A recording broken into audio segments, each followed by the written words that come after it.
പ്രിയ സുഹൃത്തുക്കളെ, രാജാക്കന്മാരുടെ പുസ്തകത്തിൻ്റെ 14-ാമത്തെ അധ്യായം, 2-ാം പുസ്തകത്തിൻ്റെ അവിടെയാണ് നമ്മൾ ഇന്ന് തുടങ്ങാൻ പോകുന്നത്. ഈ രാജാക്കന്മാരുടെ ചരിത്രമൊക്കെ പറയുമ്പോൾ നമ്മളിങ്ങനെ വളരെ തുടർച്ചയായിട്ട് ഇപ്പോൾ ആവർത്തിക്കുന്ന ഒരു വാക്കുണ്ട്. അവൻ കർത്താവിന് മുമ്പിൽ തിന്മ പ്രവർത്തിച്ചു. കാരണം ഇസ്രായേൽ രാജാക്കന്മാരെ കുറിച്ച് കൂടുതൽ പറയുന്നത്. യൂദായിലെ രാജാക്കന്മാർ ചിലരെക്കുറിച്ച് അവൻ നീതിമാനായിട്ടെന്ന് പറയുന്നുണ്ട്. യെറോബോവാം രണ്ടാമനാണ് BC 783 തൊട്ട് 743 വരെയുള്ള ഘട്ടങ്ങളിൽ ഇസ്രായേൽ ഭരിച്ചിരുന്നു. നമുക്കറിയാം, ഇസ്രായേൽ തന്നെ അനുസരണക്കേടിൽ ഉണ്ടായതാണ്. ദാവീദ് വംശത്തിൽ നിന്ന് വിട്ടുപോയതാണ്. അവിടെ വന്നിരിക്കുന്ന രാജാക്കന്മാർ ദാവീദിൻ്റെ ദൈവത്തോട് പ്രതിബദ്ധത ഇല്ലാത്ത ആൾക്കാരാണ്. അതുകൊണ്ട് നാശത്തിലേക്ക് തന്നെ നിവരിക്ക് നാം കണ്ടുകൊണ്ടിരിക്കും. പ്രഗത്ഭനായ ആളായിരുന്നു ഈ പറയുന്ന യെറോബോവാം രണ്ടാമൻ. ദാവീദ് കഴിഞ്ഞ ദാവീദിനെ പോലെ തന്നെ വളരെ പ്രഗത്ഭൻ. പക്ഷേ കർത്താവിന് മുമ്പിൽ തിന്മ പ്രവർത്തിച്ചു. നമുക്കറിയാം കാരണം എന്താ? കാരണം വിഗ്രഹാരാധന. അതുകൊണ്ട് ഹമാത്ത് കവാടം മുതൽ അറാബ കടൽ വരെ, അറാബ കടൽ എന്ന് പറഞ്ഞാൽ ചാവുകടലാണ്, ചാവുകടൽ വരെ അദ്ദേഹം ആ രാജ്യം വികസിപ്പിച്ചെടുത്തു. അപ്പോൾ അദ്ദേഹം വളരെ സിറിയ, മൊവാബ് മുതലായ അടുത്ത സ്ഥിരം ശത്രുക്കളെ മുഴുവൻ കീഴിലാക്കി പ്രഗത്ഭനായ രാജ്യം ദാവീദ് രാജാവ് ചുറ്റുപാടുള്ള രാജ്യങ്ങളൊക്കെ കീഴടക്ക് പോലെ തന്നെ കീഴടക്ക് മുമ്പോട്ട് പോവുകയാണ്. അപ്പോൾ യൂദായും ടൈറും ഒക്കെ അദ്ദേഹമായിട്ട് രമ്യതയിലെത്തി. വ്യാപാരം വർദ്ധിച്ചു, സമ്പൽ സമൃദ്ധി അതിൻ്റെ മൂർധന്യത്തിലെത്തി. ദാവീദ് രാജാവിൻ്റെ യുദ്ധങ്ങളിൽ അങ്ങനെ ആയിരുന്നല്ലോ, സമ്പൽ സമൃദ്ധി ഉണ്ടായി. ഇപ്പോൾ പലപ്പോഴും കാലഘട്ടങ്ങൾ നമുക്ക് കാണുന്നത് ആഭ്യന്തര കലഹങ്ങൾ ഉണ്ടാവുമോ, അടുത്ത ശത്രുക്കളുടെ പ്രതിബദ്ധതയില്ലാതെ ഏതെങ്കിലും തരത്തിൽ ഇടപെട്ട് യുദ്ധത്തിലേക്ക് പോവുകയോ ചെയ്യുമ്പോഴാണ് രാജ്യത്തിലേക്ക് ക്ഷാമവും പട്ടിണിയും കടന്നു വരിക. അപ്പം നേരെ തിരിച്ച് സ്വസ്ഥത കൈവരുമ്പോൾ തന്നെ അവിടെ സമ്പൽ സമൃദ്ധിയായി കഴിഞ്ഞിരിക്കുന്നു. അപ്പോൾ അതിരറ്റ അക്രമവും അനീതിയും ഒക്കെ ഇങ്ങനെ ഈ പ്രഗത്ഭന രാജാവ് ഭരിക്കുമ്പം പുറമേ എല്ലാം കുഴപ്പമില്ല, അകത്ത് ജനങ്ങളിടയിൽ ആഭ്യന്തരമായ അതിഭയങ്കരമായ അഹങ്കാരത്തിൻ്റെ ഫലമായിട്ടുണ്ടായ അക്രമങ്ങൾ കണ്ടുമാനം വളർന്നു. അക്രമം തന്നെ അനീതിയും, അതുകൊണ്ട് സ്വത്ത് മുഴുവൻ ഒരു ചെറിയ ന്യൂനപക്ഷത്തിൻ്റെ കയ്യിൽ ഒതുങ്ങത്തക്ക രീതിയിലുള്ള സാഹചര്യം ഉണ്ടായി. നമ്മുടെ രാജ്യത്തിൻ്റെ കാര്യം പറയുമ്പോൾ ഓർക്കണം കേട്ടോ, സ്വത്ത് ഇപ്പോൾ എവിടെ ഇരിക്കുന്നത്? ഈ പറയുന്ന നിയമങ്ങളൊക്കെ ആർക്ക് വേണ്ടിയിട്ടാണ്? കോർപ്പറേറ്റ് എൻറ്റിറ്റികൾക്ക് വേണ്ടിയിട്ടല്ലേ?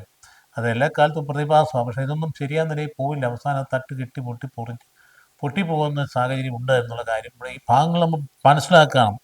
അപ്പോൾ ഉള്ളിൽ ഭയങ്കരമായ ചൂഷണം, പാവങ്ങളെല്ലാം പീഡനത്തിരയാക്കുന്ന സാഹചര്യം. അപ്പോൾ ന്യായാധിപന്മാർ തന്നെ കൈക്കൂലി വാങ്ങി ന്യായം പിടിക്കുന്ന സാഹചര്യം ഉണ്ടായി. നമ്മുടെ കോടതി സംവിധാനങ്ങളൊക്കെ അഴിമതി കടന്നു വന്നിരിക്കുന്നതെന്നും മുറവിളി കൂട്ടുന്നുണ്ടല്ലോ. അപ്പോൾ എല്ലാ കാലങ്ങളിലും ഇതൊക്കെ ഉള്ളത് തന്നെയാണ്. പക്ഷേ അവിടെയൊക്കെ അഴിമതി വന്നു കഴിഞ്ഞാൽ രാജ്യം സ്തംഭിച്ച് തകർന്ന് തരിപ്പണമാകും എന്നാണ് ഒരു സംശയം വേണ്ട. അപ്പോൾ ഒരു ന്യൂനപക്ഷത്തിൻ്റെ കയ്യിലെല്ലാം ഇപ്പോൾ അതോടൊപ്പം തന്നെ അടിമ ചന്ത, മനുഷ്യർക്ക് വിലപേശുന്ന സാഹചര്യം ഇവിടെ ഉണ്ടായി. അപ്പോൾ തന്നെയല്ല, ദേവാലയത്തിനുള്ളിലാണ് വിഗ്രഹാരാധന. ഇപ്പോൾ ഇവിടുന്ന് പിണങ്ങിപ്പോയതാണല്ലോ, ദാവീദ് കുടുംബത്തിൽ നിന്നും ജെറുസലേം ദേവാലയത്തും പിണങ്ങിപ്പോയതാണ്. സ്വാഭാവികമായിട്ട് വിഗ്രഹാരാധന ഭയങ്കരമായിട്ടുണ്ടായി. അപ്പോൾ അതേ സമയത്ത് തന്നെ മറച്ചു വയ്ക്കാൻ വേണ്ടി ഉത്സവങ്ങളെ, ആഘോഷങ്ങൾ ഭയങ്കരമായിട്ട് പെരുകി. അത് ആ ഘട്ടങ്ങളിലാണ് ആമോസ് പ്രവാചകനും അതുപോലെ ഹോസിയായും ഒക്കെ രംഗപ്രവേശം. നമുക്കറിയാം, അപ്പം ആമോസിൻ്റെ പ്രവചനങ്ങൾ വായിക്കുമ്പോൾ ഈ പ്രവാചകന്മാരെയൊക്കെ വായിക്കുമ്പോൾ അതിൻ്റെ പിന്നിൽ അന്നുള്ള രാഷ്ട്രീയ സാഹചര്യമാണ് പ്രതിഫലിക്കുന്നത്. ആമോസ് പ്രവാചകനൊക്കെ ആദ്യം കർശനമായി ഗർജിക്കുന്ന സിംഹത്തെ പോലെ കടന്നു വന്നിട്ട് വരുമ്പം സ്ത്രീകൾക്കെതിരെ പോയി സംസാരിച്ചില്ലേ? ഭാഷാൻ എന്ന് പറഞ്ഞിട്ടാണ് അന്ന് ഭയങ്കരമായ ആ ശക്തമായ രീതിയിൽ ഭയങ്കരമായ രീതി സ്ത്രീകൾക്കെതിരെ പറയാം. സ്ത്രീകൾ പോലും മദ്യപാനത്തിലൊക്കെ മുഴുകിയിട്ട് ആരും മൂല്യബോധം ഇല്ലാതെ ജീവിക്കുന്ന ഒരു നാശത്തിൻ്റെ പുത്രി, നാശത്തിൻ്റെ പുത്രിയൊക്കെ നിൻ്റെയൊക്കെ മൂക്കുകളുടെ കയറിലിട്ട് തെരുവീതിയിലൂടെ വലിച്ചുകൊണ്ട് വരുന്ന അവൻ വിദൂരതയല്ല എന്ന് പറയുന്നത് ആമോസ് പ്രവാചകൻ എന്ന് പറഞ്ഞത് ഈ രാജ്യത്തിൻ്റെ പോക്ക് കണ്ടില്ല. അടുത്ത ഘട്ടത്തിൽ അസീറിയ രാജാവ് 721 പറഞ്ഞപോലെ തന്നെ നിർവഹിച്ചു, തകർത്തു. വടക്കൻ ഇസ്രായേലിലുള്ള രാജ്യം തന്നെ ഇല്ലാണ്ടായി തീർന്നു. അപ്പം അതുകൊണ്ട് പ്രവാചകന്മാർ ഓരോ ഘട്ടങ്ങളിൽ നൽകുന്ന പ്രവചനങ്ങൾ അത് സ്വീകരിക്കാൻ മനസ്സ് വന്നില്ല എങ്കിൽ അത് ഭയങ്കരമായ അബദ്ധത്തിൽ. അപ്പം അതുകൊണ്ട് അന്ന് ഹോസി പ്രവാചകൻ എന്ന് പറഞ്ഞാൽ ആമോസ് പ്രവാചകൻ ഈ കാലഘട്ടത്തിലാണ്, അതായത് ഈ യെറോബോവാം രണ്ടാമൻ്റെ കാലഘട്ടത്തിൽ പ്രത്യേകം പറയുകയുണ്ടായി. സമ്പത്ത് ന്യൂനപക്ഷത്തിലേക്ക് ഒതുങ്ങി, അകത്തുള്ള അക്രമവും അനീതിയുമായി, പാവങ്ങളൊക്കെ നിരാലംബരായി, അതിഭയങ്കരമായ രീതിയിൽ അടിമക്കച്ചവടം വളർന്നു, മനുഷ്യരെ കൊണ്ട് അടിമപ്പണി ചെയ്യിക്കുന്ന സാഹചര്യം ഉണ്ടായി. അപ്പോൾ കോപമുണ്ടായി. അതേസമയത്താണ് അസറിയ എന്ന് പറയുന്ന രാജാവ്, ഊസിയ എന്ന രാജാവ് യൂദായിൽ ഭരിക്കാൻ തുടങ്ങി. അദ്ദേഹത്തിൻ്റെ സമകാലികനാണ്. നമുക്ക് ലേശയ്യായുടെ പുസ്തകത്തിൻ്റെ 6-ാം അധ്യായം എടുത്ത് നോക്കുമ്പോൾ നമ്മൾ വായിക്കുന്നത് ഊസിയ രാജാവ് മരിച്ച നാളിൽ എന്ന് പറഞ്ഞാൽ തുടങ്ങുന്നത്. ഇപ്പോൾ ലേശയ്യായുടെ ദർശനം വരുന്നത് അങ്ങനെയാണ്. അപ്പോൾ അസറിയ എന്ന് പറഞ്ഞാൽ യാവെ സഹായിച്ചു, ഊസിയ എന്ന് പറഞ്ഞാൽ യാവയാണ് എൻ്റെ ശക്തി എന്നൊക്കെയാണ് വാക്ക്. ഇവിടെ പേരിനൊക്കെ ഒരുപാട് അർത്ഥങ്ങളുണ്ട്. അപ്പോൾ യൂദായുടെ അതിശക്തനായ രാജാവായിരുന്നു. അദ്ദേഹം 52 വർഷം ഭരിച്ചു. ഈ രാജാവ് നല്ലൊരു രാജാവായിരുന്നു. ഊസിയ രാജാവ് 52 വർഷം ഭരിച്ചു. അവസാന ഘട്ടം വന്നതിനൊക്കെ തെറ്റിപ്പോയെങ്കിലും അവസാന അദ്ദേഹത്തിന് കുഷ്ഠരോഗം വന്നു. കുഷ്ഠരോഗം വന്നപ്പോൾ സ്വാഭാവികമായിട്ട് പിന്നെ സമൂഹത്തിന് മധ്യ വരാൻ പാടില്ലാത്തതുകൊണ്ട് ഭരണം മകനെ ഏൽപ്പിക്കുകയത്. അപ്പോൾ അദ്ദേഹം കത്താൻ മുമ്പ് നീതി പ്രവർത്തിച്ചെന്ന് പറയുന്നുണ്ട്. 2 ഘട്ടമുണ്ട് ജീവിതത്തിൽ. അതായത് അദ്ദേഹം ആദ്യഘട്ടങ്ങളിലൊക്കെ സക്കറിയ പ്രവാചകൻ്റെ ഉപദേശമനുസരിച്ച് വിജയം വരിച്ചു. എന്നാൽ അതുപോലെ തന്നെ പല മേഖലകളിൽ അദ്ദേഹത്തിന് വിജയം വരിച്ചു. ഒന്നാമത്തെ മേഖലയിലാണ് അയൽ രാജ്യങ്ങളുടെ ആധിപത്യം. അവരെ ശത്രുവല്ല, അവിടെ മേൽ ആധിപത്യമുള്ളവനായി ഊസിയ രാജാവ് വിജയിച്ചു. അപ്പോൾ ഒരു നിയന്ത്രണത്തിലായി. രണ്ടാമത്തെ മേഖല എന്ന് പറയുന്നത് അദ്ദേഹത്തിൻ്റെ വലുതായ രാജ്യ സുരക്ഷാ സംവിധാനങ്ങൾ വളരെ ക്രമബദ്ധമായിട്ട് മാറി. രാജ്യ സുരക്ഷാ സംവിധാനം അത് കഴിഞ്ഞ് പിന്നെ കാർഷിക രംഗം. കർഷക രംഗം വിജയിച്ചു കഴിഞ്ഞാൽ പിന്നെ വീട്ടിൽ കുടുംബം അല്ലെങ്കിൽ രാജ്യത്ത് സമ്പൽ സമൃദ്ധിയായി. നമുക്ക് ഇസ്രായേലിന് ചരിത്രം അറിയാമല്ലോ. അവരുടെ സൈന്യ സംഹാരങ്ങൾ, സൈന്യ സന്നാഹങ്ങളൊക്കെ ശക്തിപ്പെട്ടു. ഇന്ന് നമ്മൾ ഇസ്രായേലിലേക്ക് നോക്കുമ്പോൾ കാണുന്ന ഈ പ്രതിഭാസം ഇന്ന് കാണുമ്പോൾ ഓർക്കണേ, ഇതൊക്കെ അന്നുള്ളതിൻ്റെ തുടർച്ചയാണ് ഇന്ന് നടന്നുകൊണ്ടിരിക്കും. ആലോചിച്ച് നോക്കിയ വെറും മരുഭൂമി, ഒന്നുമില്ലാതിരുന്ന വെറും മൺകൂനിയായിരുന്നു ഈ ഗാസ എന്നൊക്കെ പറയുന്ന പ്രദേശങ്ങൾ. ഒന്നുമില്ലാത്ത സാഹചര്യത്തിലാണ് യഹൂദന് അവിടെ ചെന്ന് കാശ് കൊടുത്ത് സ്ഥലമെല്ലാം മേടിച്ചകത്ത് കയറി മുഴുവൻ ഫലഭൂയിഷ്ടമാക്കി മാറ്റും. അതുകൊണ്ട് ചരിത്രം നമുക്ക് അങ്ങോട്ട് പറയാൻ തുടങ്ങിയാൽ പിന്നെ ഒത്തിരി പറയേണ്ടി വരും, അങ്ങ് വിടുകയാണ്. എന്തായാലും ശരി. അപ്പോൾ നാം കാണുന്ന ഈ 4 മേഖലകളെ അത് ശക്തമായി.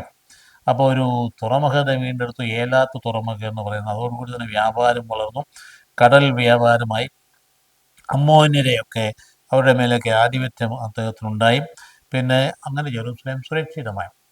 ഒരു രാജാവിൻ്റെ, ഊസിയ രാജാവിൻ്റെ കാലഘട്ടമായത്. കോട്ടകൾ കെട്ടി. അപ്പോൾ അതുകൊണ്ട് എല്ലാവർക്കും, ഇടയന്മാർക്കും കർഷകർക്കൊക്കെ പ്രോത്സാഹനം നൽകി.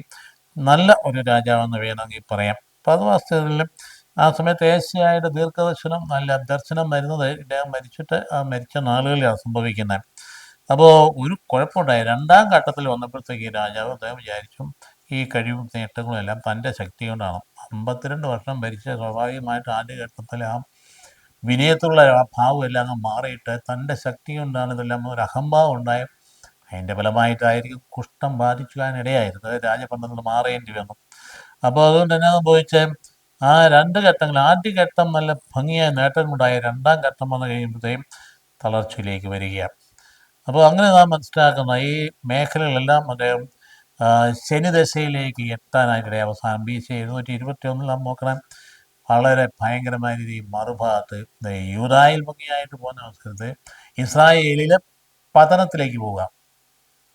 പടിപടിയായിട്ട് പതനത്തിലേക്ക് ഇല്ല. 6 രാജാക്കന്മാർ അടുത്തടുത്ത് ഭരിച്ചു.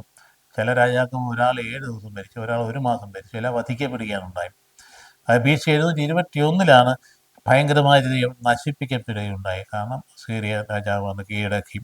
6 രാജാക്കന്മാർ, അതായത് BC 43 മുതൽ ഉള്ള 21 വരെയുള്ള ഘട്ടങ്ങളിൽ BC 743 മുതൽ 721 വരെ 6 രാജാക്കന്മാർ ഭരിച്ചു. അതിൽ 4 പേരും ആഭ്യന്തര കലഹത്തിൽ വധിക്കപ്പെടുകയാണുണ്ടായി. ഓക്കെ, 2 പാരലായിട്ട് പോകുന്ന 2 രാജ്യങ്ങളായിട്ട് 2ആക്കി തീർത്തതാണ് കേട്ടോ. ഒരു രാജ്യമായിരുന്നല്ലോ ദാവീദിൻ്റെ കാലഘട്ടത്തിൽ. ഒറ്റ രാജ്യം 2 രാജ്യങ്ങളായിട്ട് തീർത്തതാണ്. സോളമൻ്റെ പുത്രൻ റഹോബോവാമിൻ്റെ കാലഘട്ടങ്ങളിലാണ് ഇത് 2ആയി വിഭജിച്ചിട്ട് 2 രാജ്യങ്ങളായിട്ട് വരികയും ഒരു രാജ്യം ജെറൂസലേമിൽ നിന്ന് അകന്നിട്ട് യഹോവ ആരാധന വ്യത്യസ്തമായി വിഗ്രഹാരാധനയ്ക്ക് പോവുകയും മറുഭാഗത്ത് യൂദ പിന്നീട് ഒരു 1.5 നൂറ്റാണ്ടോട് നിലനിൽക്കാനിടയായി. കാരണം ജെറൂസലേം അവിടെ ഉണ്ടായിരുന്നത് കൊണ്ട് തന്നെ, അല്ലെങ്കിൽ ദേവാലയം ഉണ്ടായിരുന്നത് കൊണ്ട് തന്നെ. അങ്ങനെയാണ്. അപ്പോൾ അങ്ങനെ ഒരു വിധത്തിൽ പറഞ്ഞാൽ അങ്ങ് അസീറിയയുടെ തടവുകാരനാക്കി പോകാനായിട്ട് ഇടയായി. ഹോസിയ, ഏശയ്യ, മിക്ക എന്ന് പറഞ്ഞ പ്രവാചകന്മാർക്ക് ഈ കാലഘട്ടത്തിലാണ്. ഹോസിയ, ഏശയ്യ, മിക്ക എന്ന് പറഞ്ഞ പ്രവാചകന്മാരും. അതുകൊണ്ട് സാവൂൾ മുതൽ ജെറൊബോവാം വരെയുള്ള എല്ലാ രാജാക്കന്മാരും യുദ്ധത്തിൽ ഏർപ്പെട്ടിരുന്ന നമുക്കറിയാം ചരിത്രത്തിൽ നിന്ന്. അപ്പോൾ കിഴക്ക് മെസോപ്പൊട്ടേമിയയും പിന്നീട് ഈജിപ്തും, പടിഞ്ഞാറ് ഈജിപ്തും അതുപോലെ ആ ഘട്ടങ്ങളിലൊക്കെ ഉണ്ടായിരുന്ന ഈ ചില ഈജിപ്ത് ശക്തി ആയിരിക്കും, ചിലപ്പോൾ ഈജിപ്ത് ദുർബലമാകും. ഇവിടെ ഈജിപ്ത് ദുർബലമായിരുന്നു. നമുക്കറിയാം 6 ദിവസത്തെ യുദ്ധം നടക്കുമ്പോൾ ആരാ ഈജിപ്ത് സ്ട്രോങ്ങാണ്. നാസറാണ് അതിൻ്റെ പ്രസിഡന്റ്. അത് അന്ന് പറഞ്ഞ വലിയ ആത്മവിശ്വാസം പറയാ, ഇസ്രായേലിനെ എന്ന് പറഞ്ഞാൽ അവിടെ പൊടി പോലും കാണത്തില്ല, കംപ്ലീറ്റ് ഞങ്ങൾ നിർമ്മാർജ്ജനം ചെയ്യും. യേഹൂദ് എന്ന് പറയുന്ന ഒരു വ്യക്തി പോലും ഇവിടെ കാണില്ല. അതുകൊണ്ട് നാളെ ദൽ അവീവ് വെച്ച് നമുക്ക് കാണാം എന്നാണ് അദ്ദേഹം പറഞ്ഞത്. എന്ന് പറഞ്ഞാൽ ഞങ്ങൾ കംപ്ലീറ്റ് ആയിട്ട് തകർത്ത് തരിപ്പിച്ച് കളയും. പക്ഷേ ഇത് വാഗ്ദാനം ചെയ്യപ്പെട്ട ജനം, അതുകൊണ്ട് അവർക്കങ്ങനെ നശിക്കാനിടയില്ല. കർത്താവ് സംരക്ഷിക്കുക. 6 ദിവസത്തെ യുദ്ധം കൊണ്ടാണ് സംഭവിച്ച കുറേ രാജ്യങ്ങൾ അവർ പിടിച്ചെടുത്തു. കുറേ പിന്നീട് തിരിച്ചു കൊടുത്തെങ്കിലും കുറേ കൂടെ അവർ പിടിച്ചെടുക്കാനുണ്ടായിരുന്നു. അപ്പോൾ ഇവിടെ തിഗ്ലാപ്പിലേസർ എന്ന് പറയുന്ന ഒരു രാജാവ്, അസീരിയൻ രാജാവ്, BC 745 തിഗ്ലാപ്പിലേസർ മൂന്നാമനും അദ്ദേഹം ഭരണമേറ്റു. 2 വർഷം കൊണ്ട് അദ്ദേഹം ആഭ്യന്തര കലാപെല്ലാം അടിച്ചമർത്തി മധ്യധരനെ 6 വരെയുള്ള പ്രശ്നം കീഴടക്കി. അതിനുശേഷം സാവധാനത്തിൽ ഇസ്രായേലിലേക്ക് നീങ്ങിയാണ്. ഇസ്രായേലിൻ്റെ 5 രാജാക്കന്മാർ സക്കറിയ BC 743. അത് കഴിഞ്ഞിട്ട് അങ്ങോട്ട് ജെറോബിമാൻ രണ്ടാമൻ്റെ മകനും, ഇതാണ് സക്കറിയ. എന്നാൽ അദ്ദേഹത്തിന് സക്കറിയ എന്ന് പറയാൻ സക്കാർ എന്ന് പറഞ്ഞാൽ അനുസ്മരിക്കുക എന്നുള്ളതാണ്. സക്കറിയ എന്ന വാക്കിൻ്റെ അർത്ഥം ദൈവം അല്ലെങ്കിൽ യാവെ അനുസ്മരിച്ചു എന്നാണ്. അദ്ദേഹം ഭരിച്ചതാകെ 6 മാസമാണ്. ആരാ? ആ ഷല്ലും എന്ന് പറയുന്ന ഒരാൾ അദ്ദേഹത്തെ വധിച്ചു, അദ്ദേഹം രാജാവായി. പക്ഷേ ഷല്ലുമിന് BC 743 1 മാസം മാത്രമേ ഭരിക്കാനായിട്ട് ഇടയാകും. ഉത്തര രാജാക്കന്മാർ പോകുന്ന പോക്കാണല്ലേ. അപ്പോൾ അന്നുള്ള ഏറ്റവും കുറവ് കാലഘട്ടം ഭരിച്ച ഇസ്രായേൽ രാജാക്കന്മാർ 2ാം സ്ഥാനത്താണ്. 1ാം സ്ഥാനം സിമ്രി എന്ന് പറഞ്ഞാൽ, സിമ്രി ഭരിച്ചത് 7 ദിവസമാണ്. അപ്പോൾ ഇസ്രായേലിലെ ഇപ്പോൾ ആഭ്യന്തര കലാപം നടന്നപ്പോൾ ഭയങ്കരമായ രീതിയിൽ ഇങ്ങനെ മുമ്പോട്ട് പോകുന്ന കാണുന്നുണ്ട്.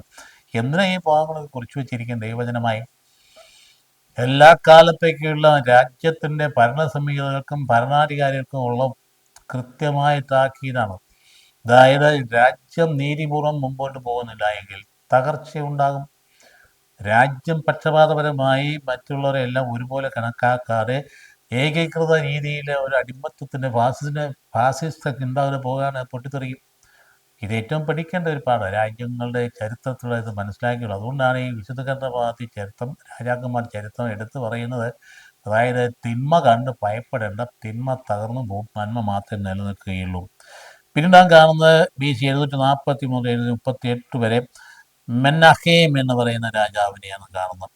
സക്കറിയ രാജാവിൻ്റെ സേനാപതിയാണ്. അദ്ദേഹം ആശ്വാസം പ്രദൻ എന്നാണ് വാക്കിൻ്റെ അർത്ഥം, ആ പേരിൻ്റെ അർത്ഥം മെനാഹേം. പക്ഷേ അത് ആശ്വാസമൊന്നും നൽകിയൊന്നുമില്ല, പേര് മാത്രമേ അങ്ങ് നൽകിയില്ല. അതെന്നാ ചെയ്തു? അത് എന്തെല്ലാം ചെയ്തു? വളരെ അദ്ദേഹത്തിന് ഭയങ്കരമായ ക്രൂരനായ മനുഷ്യൻ, ഗർഭിണികളുടെ കൂത്തരമൊക്കെ പിളർക്കാൻ അദ്ദേഹത്തിന് ഒരു മടിയുമില്ലാത്ത മനുഷ്യനാണ്. അപ്പോൾ അതുകൊണ്ട് അദ്ദേഹം വളരെ ക്രൂരമായി, ഇപ്പം അസീരിയയുടെ സാമന്ത രാജ്യം പോലെ അന്നേരത്തേക്കും രാജ്യത്തിൻ്റെ സ്ഥിതി. അപ്പോൾ ആ സ്വന്തം ഇനത്തോട് ക്രൂരതയും അതേ സമയത്ത് അസീരിയയുടെ കീഴ്പ്പെട്ട് ജീവിക്കുന്ന സാഹചര്യം ഉണ്ടായി. അതിൽ നിന്ന് 2ാമത്തെ ആൾ വരികയാണ് പെക്കാഹിയ എന്ന് പറഞ്ഞാൽ യാവെ കണ്ണുകൾ തുറന്നതിൻ്റെ വാക്ക്. പെക്കാഹിയ എന്ന രാജ്യം നമുക്ക് വേദപുസ്തകം വായിക്കുമ്പോൾ കുറച്ച് ഭാഗങ്ങൾ മാത്രമേ ഇവരെക്കുറിച്ച് പറഞ്ഞിട്ടുള്ളൂ. എങ്കിലും ആ വാക്കിൻ്റെ അർത്ഥം നമ്മൾ മനസ്സിലാക്കുന്നത് യാവെ കണ്ണുകൾ തുറന്നു. മെനാഹേമിൻ്റെ പുത്രനാണ്. ഇപ്പോൾ 2 വർഷം തികഞ്ഞില്ലാനും മുമ്പ് അദ്ദേഹം കൊല്ലപ്പെട്ടു. അപ്പോൾ അപ്പനും മകനും അസീറിയയോട് കാണിച്ച വിധേയത്വത്തിൻ്റെ ഇതിൽ ഭയങ്കര എതിർപ്പുണ്ടായി. എന്തുകൊണ്ടാണ്? അസീറിയയെ കീഴ്പ്പെട്ട് നിന്ന് കഴിഞ്ഞാൽ സുരക്ഷിതമാണെന്ന് വിചാരിച്ചുകൊണ്ടാണ് അങ്ങനെയൊക്കെ ചെയ്തത്. അത് കഴിഞ്ഞ് പെക്കാഹ് എന്ന് പറഞ്ഞ രാജാവ് 737-32 വരെ അദ്ദേഹത്തിൻ്റെ പെക്കാഹിയുടെ സേനാ നായകനാണ്. അതും ഗിലെയാദുകാരനാണ് പെക്കാഹ്. അപ്പോൾ എന്നായിരുന്നു? അദ്ദേഹം സിറിയയുമായിട്ട് സഖ്യമുണ്ടാക്കി. പിന്നീട് ആ രാജ്യം പോകുന്ന പോക്കിലേക്ക് ഞാൻ പറയാം. BC 721 ആയപ്പോഴത്തേക്കും തീർന്ന രാജ്യം. ചരിത്രത്തിൽ പിന്നീട് വടക്കൻ ഇസ്രായേൽ അല്ലെങ്കിൽ ഇസ്രായേൽ എന്ന രാജ്യം ഉണ്ടായിട്ടില്ല, അങ്ങ് തീർന്നു.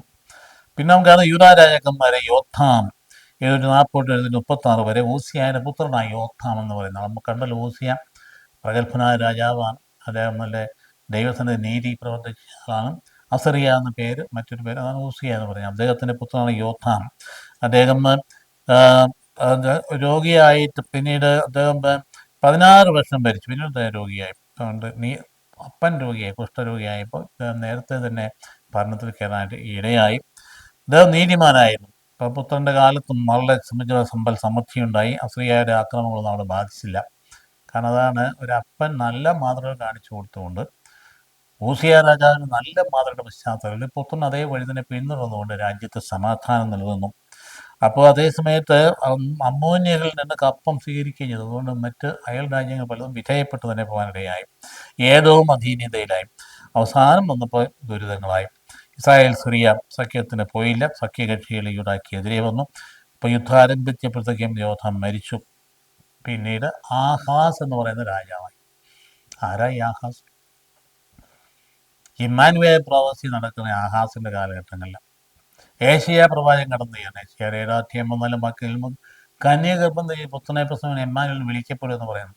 ഒരു പ്രത്യേക സാഹചര്യത്തിലാണ് അദ്ദേഹത്തിൻ്റെ മനസ്സ് ആടി ഒളിഞ്ഞിട്ട് അപ്പം യഹോവയിൽ നിന്ന് വിട്ടിട്ട് മറ്റ് സഖ്യശക്തിയോട് ചേർന്ന് കഴിഞ്ഞാൽ എനിക്ക് രക്ഷയുണ്ടാകുമെന്ന് വിചാരിക്കുമ്പോഴാണ് നീ വിശ്വസിക്കുന്നില്ല എങ്കിൽ നിലനിൽക്കുകയില്ല എന്നുള്ള പ്രവാചകൻ അതിശക്തമായി സംസാരിക്കും. If you don't believe you will not become faith ദൈവവിശ്വാസത്തെ എടുത്തു പറയുക. അത് കർത്താവ് കൈപിടിച്ച് നടത്തി എന്നാണ് വാസ്തവത്തിൽ ആഹാസ് എന്ന വാക്കിനർത്ഥം. ആഹാസ് അതായത് കർത്താവ് കൈ പിടിച്ച് നടത്തി. 20-ാം വയസ്സിൽ രാജാവായതാണ്. 16 വർഷം ഭരിച്ചു. ആഹാസ് വാസ്തവത്തിൽ നല്ല ഒരു ജീവിതമല്ല നയിച്ചത്. ദുഷ്ടനാണോ എന്ന് ചോദിച്ചാൽ ദുഷ്ടനല്ല, പക്ഷേ അത് ദുഷ്ടൻ്റെ പ്രവൃത്തികളാണ് ചെയ്തുകൊണ്ടിരുന്നത്. അതുകൊണ്ട് വിഗ്രഹാരാധനയൊക്കെ പ്രോത്സാഹിപ്പിച്ചു. അപ്പോൾ അത് നാശകാരണമായിരുന്നു. ഒരു ഭീരുവായിരുന്നു, നീതിബോധമില്ലായിരുന്നു, പരിചയ സമ്പത്തുമില്ല. അങ്ങനെയായിരുന്നു വാസ്തവം പറഞ്ഞാൽ ഈ ആഹാസ് നല്ല 2 അപ്പൻ്റെയും വല്യപ്പൻ്റെയും മകനാണെന്ന് ഓർക്കണം. അതപ്പതിച്ചു പോയി. അപ്പോൾ ഏശയ്യ കടന്നില്ല. 7-ാം അധ്യായം ഞാനത് സൂചിപ്പിച്ചുവല്ലോ. ഏശയ്യ ആഹാസിൻ്റെ അടുത്ത് എന്ന് പറയുന്ന കാര്യങ്ങൾ അവിടെയാണ് സംഭവിക്കുന്നത്. അപ്പോൾ എല്ലാ ഭാഗത്തും ശത്രുക്കൾ കടന്നു വരാൻ ഇടയായി. 3 ദിക്കിൽ നിന്ന് ഏശയ്യ ഇങ്ങനെയുള്ള സാഹചര്യത്തിലാണ് കർത്താവിനെ ആശ്രയിക്കാൻ അടയാളം ചോദിക്കുന്നതായിട്ട് നമ്മൾ കാണുന്നത്. ഒരടയാളം ചോദിച്ചു. അതായത് ഏശയ്യ എന്നാ പറയുന്ന അന്നേരം അതായത് അടയാളമൊന്നും ചോദിക്കാൻ പോയില്ല. അത് അസീറിയായാലും സഹായം തേടി. ഇതാ നോക്കിക്കേ, ദൈവസഹായം ഇല്ലാത്ത മനുഷ്യനെ മറ്റുള്ള സഹായം തേടി. അസീറിയായാലും സഹായം തേടി. അപ്പോൾ എന്നാ ചെയ്തു? ഈ മനുഷ്യനാണ് സ്വന്തം പുത്രനെ ബലിയർപ്പിച്ച രാജാവ്. അതായത് നരബലി ഉണ്ടായെന്ന് പറഞ്ഞാൽ അപ്പം ഇവിടെ രാജാവ് സ്വന്തം പുത്രനെ ബലിയർപ്പിച്ചു. കേൾക്കുമ്പോൾ നമ്മൾ ഞെടുങ്ങിപ്പോകും. അപ്പം അതുകൊണ്ട് തന്നെ തിക്ലാപ്പിലേസർ ആദ്യത്തെ ഇയാളുടെ അഭ്യർത്ഥനകൾ സ്വീകരിച്ച സമാധാനം കൊടുത്തു. അതാണ് അസീറിയൻ രാജാവ്. പക്ഷേ പിന്നീട് യുദ്ധമുണ്ടായി. പിന്നെ ഇസ്രായേലും സിറിയയ്ക്കും എതിരെ യുദ്ധം ഉണ്ടാകുകയാണ്. ഇപ്പോൾ സഖ്യകക്ഷികൾ തകർത്ത അസീറിയ ഇസ്രായേലിൻ്റെ വടക്കൻ പ്രദേശം മുഴുവൻ കീഴടക്കി. ഇസ്രായേൽ ഇല്ലാണ്ടായിത്തീരുന്നത് അങ്ങനെയാണ്. സഖ്യകക്ഷികളെ എല്ലാം തീർത്തിട്ട് അസീറിയക്കാർ അവിടെ അങ്ങ് കീഴടക്കി. ഇപ്പോൾ 732 സിറിയയെ പരിപൂർണമായി തോൽപ്പിച്ച് ഡമാസ്കസ് കീഴടക്കി. എന്നിട്ട് സിറിയയുടെ രാജാവായ റസീലിനെ വധിച്ചു. എന്നിട്ട് മറ്റുള്ളവരൊക്കെ നാട് കടത്തി. അപ്പോൾ ഇസ്രായേൽ വന്ന് പെക്കാഹിനെ വധിച്ച് രാജാവായ ഹോസിയായും കീഴടങ്ങി. അപ്പോൾ യൂദ നയതന്ത്രത്തിൽ അങ്ങ് വിശ്വസിച്ചപ്പോൾ ആ നയതന്ത്രത്തിൽ വിശ്വസിച്ചുകൊണ്ട് എന്ത് ചെയ്തു? മുമ്പോട്ട് പോയി. കർത്താവിലല്ല വിശ്വസിച്ചത്. എന്ത് ചെയ്തു? അസീറിയയുടെ സാമന്ത്യ രാജ്യമായിരുന്നു. അതുകൊണ്ടാണ് പറ്റിപ്പോയി. കർത്താവിൽ ആശ്രയിച്ച് നട്ടറൊന്നും നിന്നേനെ. പക്ഷേ ഇവിടെ സാമന്ത്യ രാജ്യമായിട്ട് പോവുകയാണ്. അപ്പോൾ എന്നാ ചെയ്തു? അസീറിയയുടെ മതാചാര്യങ്ങൾ ഇവിടെ പ്രചരിപ്പിക്കേണ്ടതായി. ജെറുസലേമിൽ വിജാതി മതാചാരം കടന്നു വന്നു. സാമന്ത രാജാവായ ഉണ്ടാകുന്ന പലവിധ മതാചാരങ്ങൾ കടന്നു വരിക. ഇന്നത്തെ പോലെയല്ല വാസ്തവം. ഇന്നും ഇപ്പം സംഭവിക്കുന്നത് കണ്ടില്ലേ? ഒരു മതാചാരത്തിലൂടെ മതപ്രതിഷ്ഠയിൽ എന്ന് പറഞ്ഞ നടത്തിയ ആൾക്കാർ എന്നിട്ട് എല്ലാ തലങ്ങളിലും ആ അനുഷ്ഠാനങ്ങൾ കൊണ്ടുവരാനുള്ള ശ്രമിക്കുന്നത്. ഏതെങ്കിലും രാജ്യത്തിൽ പ്രധാനമന്ത്രിയാവും സ്വന്തം മതത്തിൻ്റെ അനുഷ്ഠാനം പ്രതിഷ്ഠ നടത്താൻ കേട്ടിട്ടുണ്ടോ? അപ്പം ആ വിധത്തിലേക്ക് പോകാൻ കാരണം അന്നത്തെ ചിന്ത നിൽക്കുന്നു. കാരണം തങ്ങളുടെ മതാചാരം അടിച്ചേൽപ്പിക്കണമെന്നതിലേക്ക് വരിക. അപ്പോൾ ദേവാലയത്തുണ്ടായിരുന്ന എന്താ ചെയ്യുന്ന പാത്രങ്ങളെല്ലാം ഉടച്ചു. അപ്പോൾ അതുകൊണ്ട് രാജാവിന് ദേവാലയത്തേക്കുള്ള വഴിയൊക്കെ തടഞ്ഞു കളഞ്ഞു. എന്നിട്ട് എന്ത് ചെയ്തു? ദേശത്തുടനീളം വിഗ്രഹാവാഹനം. ഇപ്പോൾ രാഷ്ട്രീയ മത സ്വാതന്ത്ര്യങ്ങൾ നഷ്ടപ്പെടുന്നതായിട്ട് നമുക്ക് കാണുന്നത്.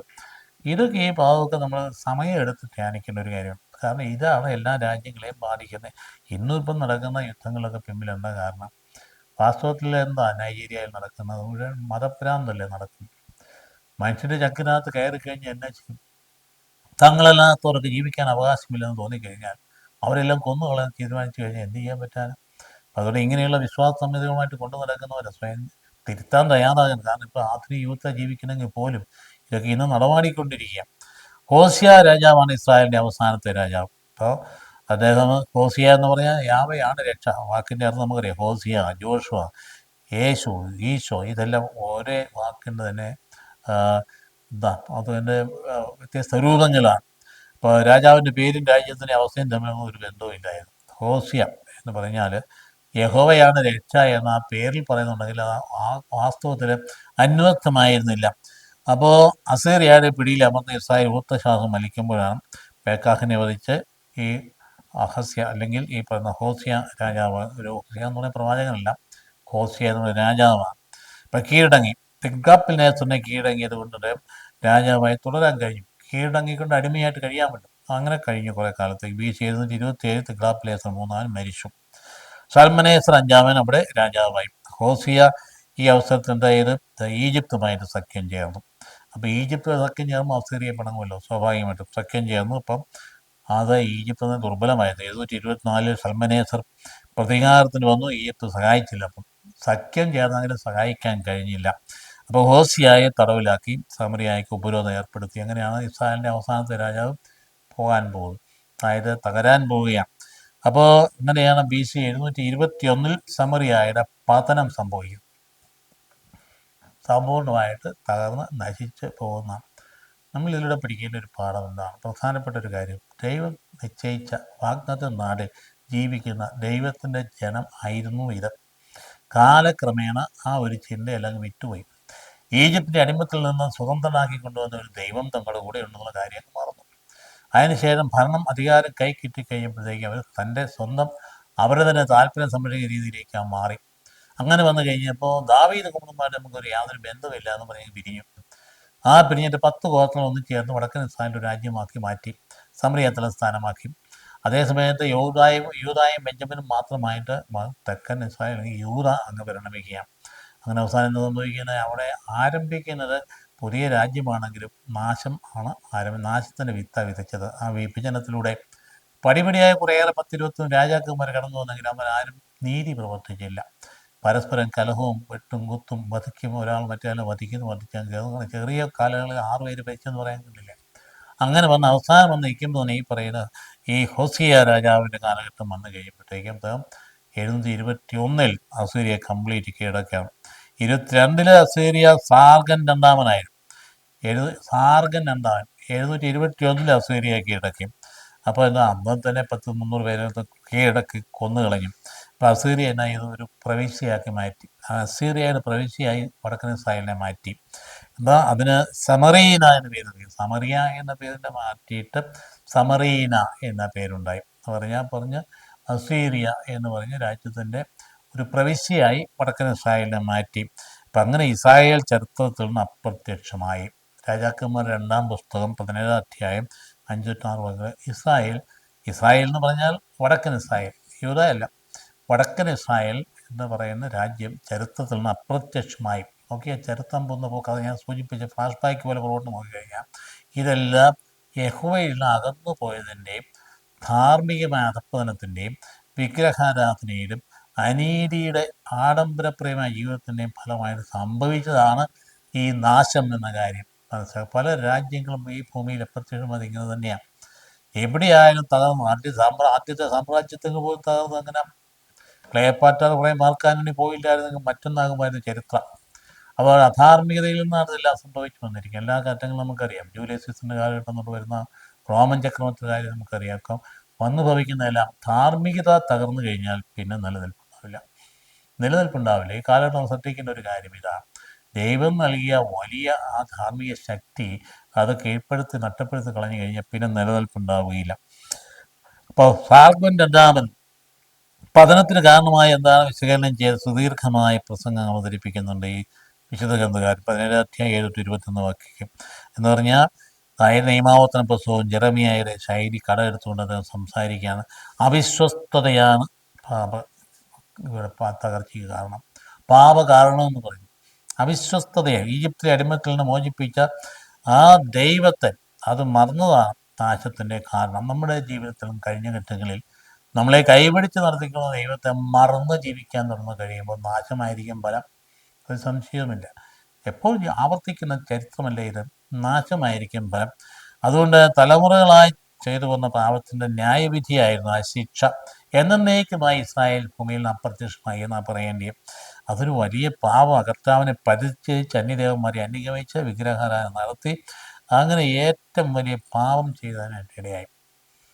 ഓൾഡ് ടെസ്റ്റമെൻറ്റിൽ ഏറ്റവും പ്രധാനപ്പെട്ട പാപം എന്ന് പറയുന്നത് വിഗ്രഹാരാധന. അതിനോട് ചേർന്ന് വരുന്നതായ മ്ലേച്ഛമായ കാര്യങ്ങളൊക്കെയാണ് പാപം എന്ന് പറയുന്നത്. അപ്പം അതുകൊണ്ട് ആ പ്രദേശം തന്നെ ഇല്ലാണ്ടായിത്തീർന്നു.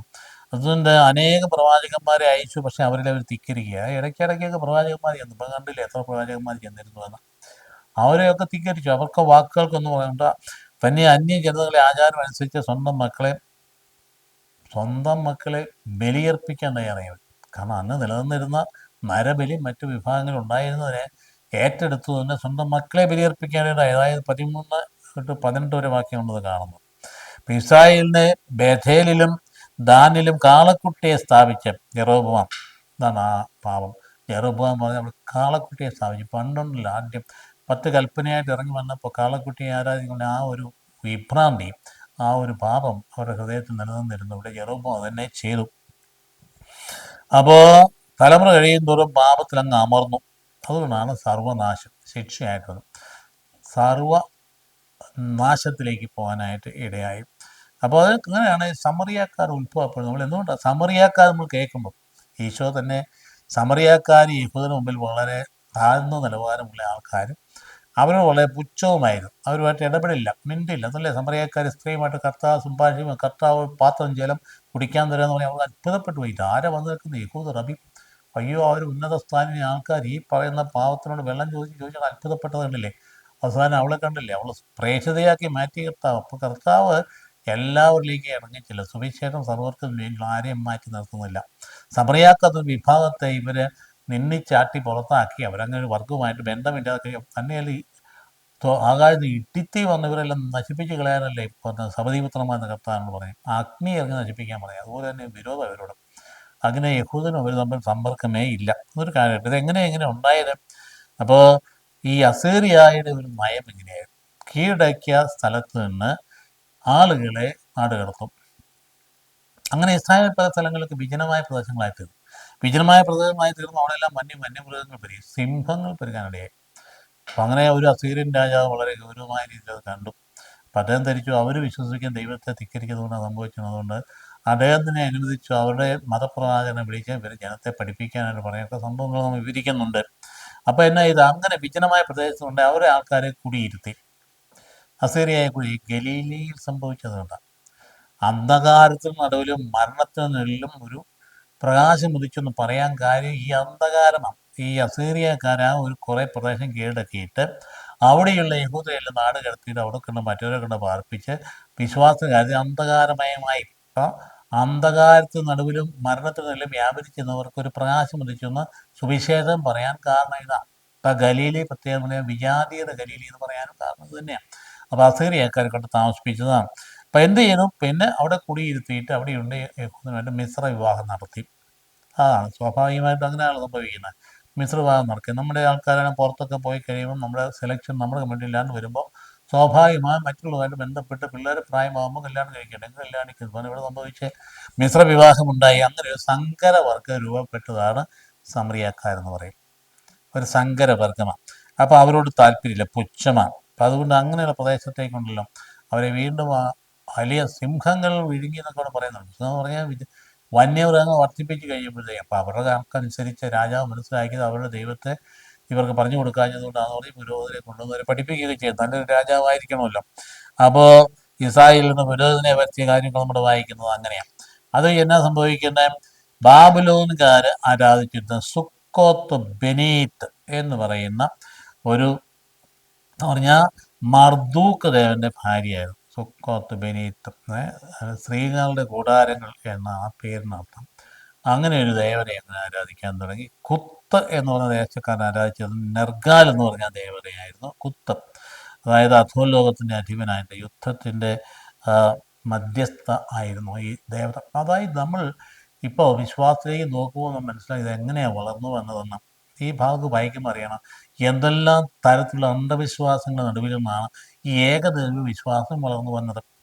അവിടെയൊക്കെ നടപടികൾ ശക്തമായത് ഈ പ്രവാചകന്മാർ എടുക്കുമ്പോൾ നമ്മൾ അത്ഭുതപ്പെടേണ്ട കാര്യമില്ല. ഇന്നത്തെ കോണ്ടെക്സ്റ്റ് അല്ല അന്നത്തേത്. അന്ന് അവർ കവച്ചു പുലർത്തിയിരുന്ന ആ കാണുന്നതിനൊക്കെ ദൈവമാക്കുന്ന രീതി, എന്നിട്ട് അങ്ങോട്ട് ആരോപിക്കുന്നത് യുദ്ധത്തിൻ്റെ മധ്യസ്ഥ അല്ലെങ്കിൽ വിളവിൻ്റെ മധ്യസ്ഥ ഇങ്ങനെയൊക്കെ ആരോപിച്ചിട്ട് അവരെയൊക്കെ ആരാധിക്കുന്ന രീതി, അവരുടെ ആഘോഷങ്ങളും ഉത്സവങ്ങളും ക്രമീകരിച്ചുകൊണ്ട് മനുഷ്യൻ്റെ ഭാവനയ്ക്ക് പറ്റിയ ഭയങ്കര ആട്ടും പാട്ടും കൂത്തും ഒക്കെ ആയിട്ട് പോകുന്നിടത്താണ് പ്രവാചകന്മാർ അതിനൊക്കെ നിശിതമായി വിമർശിച്ചുകൊണ്ട് സത്യദൈവമായ ഏകദൈവമായ യഹോവയെ പൂർണ്ണ നിയമവർത്തന പുസ്തകത്തിൻ്റെ 6-ാം അധ്യായത്തിൻ്റെ 1 തൊട്ട് 10 വാക്യം വളരെ ക്ലിയറായിട്ട് പഠിപ്പിക്കുന്നു. ശക്തമായി ഇസ്രായേലെ കേൾക്കുക, നിൻ്റെ ദൈവമായ കർത്താവ് ഒരേ ഒരു കർത്താവാണ്. ഇവിടെ അങ്ങനെയല്ലോ, ഒരേ ഒരു കർത്താവാണ്. എൻ്റെ ദൈവത്തിൻ്റെ പൂർണ്ണ ഹൃദയത്തോടും പൂർണ്ണ ആത്മാവോടും പൂർണ്ണ മനസ്സോടും കൂടി ദൈവത്തെ നീ സ്നേഹിക്കുകയും മാത്രമല്ല നീ ഇരിക്കുമ്പോഴും നടക്കുമ്പോഴും ഒക്കെ വിശ്രമിക്കുമ്പോഴും ഒക്കെ നീ ഹൃദയത്തിൽ ധ്യാനിക്കുകയും അതിനെ ആ വചനത്തെ നിന്നെ അറിയിക്കുകയും നിൻ്റെ കൈത്തണ്ടിൽ നെറ്റിത്തടത്തിൽ നിങ്ങൾക്ക് കൊണ്ട് നടക്കുകയും മക്കളെ പഠിപ്പിക്കുകയും ചെയ്യുന്ന ഭാഗം നമ്മൾ വായിച്ചിട്ടുണ്ടല്ലോ. ആ എന്ത് കട്ടിയായിട്ടാണ് വാസ്തവം പറഞ്ഞ ആ ഒരു ദുർഗ്രഹമായ സാഹചര്യത്തിൽ ഈ ഏകദൈവവിശ്വാസത്തെ കൈപിടിച്ച് വളർത്തിക്കൊണ്ട് വന്നത്. ഇന്നും ഇസ്രായേൽ എന്താ ചെയ്യുന്നത്? ആ കണ്ണീരിൻ്റെ ഭിത്തി എന്നുള്ള വേലിയും പോലെ അവിടെ തലയിട്ടടിക്കാൻ പ്രാർത്ഥിക്കുന്ന ഈ പ്രാർത്ഥനയാണ് ഇസ്രായേൽ ഇസ്രായേലെ കേൾക്കാൻ പോട്ടെ. എന്നാലും ചെയ്യാതെ പ്രധാനപ്പെട്ട കാര്യം ഇപ്പം ഇവിടെ വന്ന അതിഭയങ്കരമായ വിഗ്രഹാരാധന. സിംഹമായിരുന്നു നെർഗാലിൻ്റെ ചിഹ്നം. അതുപോലെ തന്നെ ഹമാത്യർ അവർ അമയമ എന്ന് പറയുന്ന ഒരു മാതൃദേവതയാണ്. അഷേറായുടെ മറ്റൊരു പേരാണ് ഹമീമ. മിന്നൽ പിണറായുധമാക്കി മറ്റൊരു ദേവനാണ് ഹദാദ് എന്ന് പറയുന്നു. അദ്ദേഹത്തിൻ്റെ പേര് അദ്ര മെലഹ് എന്നും പറയാറുണ്ട്. അപ്പം ഇങ്ങനെയുള്ള അന്നുണ്ടായിരുന്ന അറിയപ്പെടുന്ന ഈ ദേവതകളുടെയും ദേവന്മാരുടെയും പേരുകളാണ് ഇതൊക്കെ. അനാത്ത് ബാലിൻ്റെ സഹോദരിയും സഹധർമ്മിന. അനാത്ത് എന്ന് പറയും, ബാൽ എന്ന് പറയുന്ന ദേവൻ, അതിൻ്റെ സഹോദരി അതുപോലെ തന്നെ സഹധർമ്മിണി ഒക്കെ ഒരാൾ തന്നെയാണ്.